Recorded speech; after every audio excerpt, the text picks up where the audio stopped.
So you want to know how to open a door using only tape.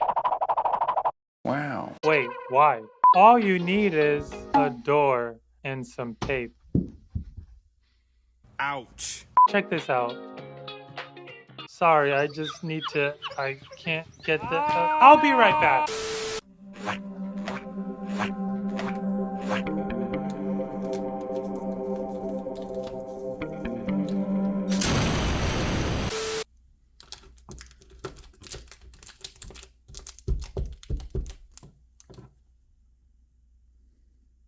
Nope.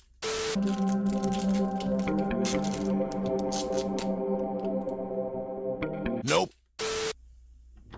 Hey.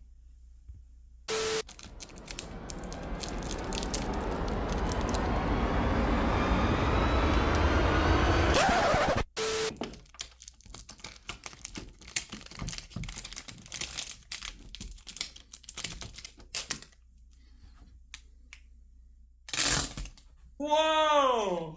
That's all you need to do. I hope that helped you.